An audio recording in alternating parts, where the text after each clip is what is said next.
देखकर सिकुड़े ना, सीना चौड़ा करके जिस रास्ते से जा रही हो वो वैसे ही चलकर जाए और उसे ये एहसास हो कि तुम उसकी सुरक्षा में खड़े हो। ये मर्दानगी नहीं है कि उसे देखकर दांत फाड़ दिए, उसको संकुचा दिया, उसको डरा दिया, वो घबरा गई, सहम गई तो तुम मर्द बन गए।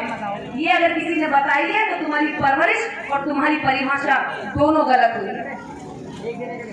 और लड़कियों से भी कह देना चाहती हूँ, बहुत कुछ है बाबा साहब के बारे में बोलने के लिए, उस पर ना जा करके मैं उन चीजों को बताऊंगी जो आज जीने के लिए जरूरी है, जो संघर्ष के लिए जरूरी है, जो इस समाज इस दुनिया में खड़े होने के लिए जरूरी है।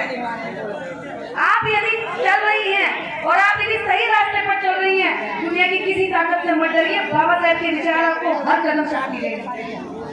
आप बाबा साहेब को पढ़िए, आप सावित्रीबाई फुले को पढ़िए। जिस सावित्रीबाई फुले ने 1848 में भी संघर्ष किया और आज तक उनके विचार संघर्ष कर रहे हैं इस बात के लिए।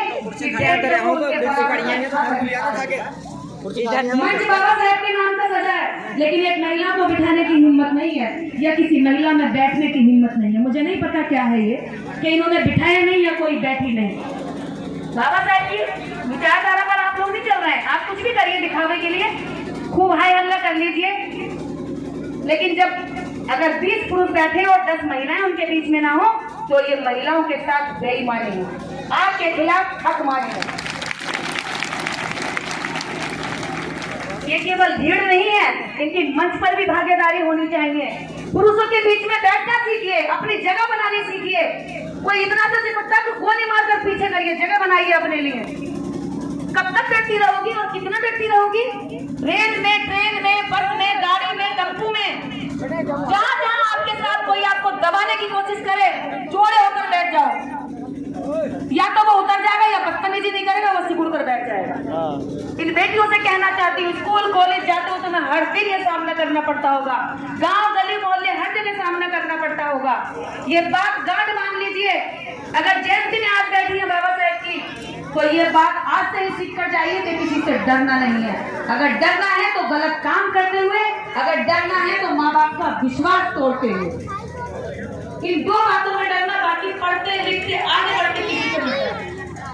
ये छोटी छोटी बच्चियां खड़ी हैं, इनको बताया जाए कि बाबा साहब डॉक्टर अम्बेडकर केवल ये नहीं तालियां बजा दी, हमने जयंती मना ली, अच्छी बात है, ये बहुत जरूरी है, जयंती मननी चाहिए, लेकिन इसकी आगे का क्या?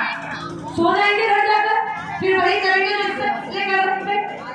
जयंती मनाने का फायदा तब है जब जयंती मनाने के अगले दिन से हमने बाबा साहब के कदमों पर चलना शुरू कर दिया।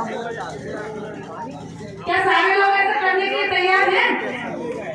बताओ, ये महिलाएं कितनी कहती है कि हाँ हम अपने बच्चों को डॉक्टर अम्बेडकर बनाएंगे, कल से ही मेहनत करेंगे, उनको पढ़ाएंगे। हमारे बीच में जो काजीपुरा से हमारे वकील साहब उसको पढ़े, किताबें नहीं है तो हमसे रेलवे गाड़ी में किताबें पढ़ूंगी, दे जाऊंगी।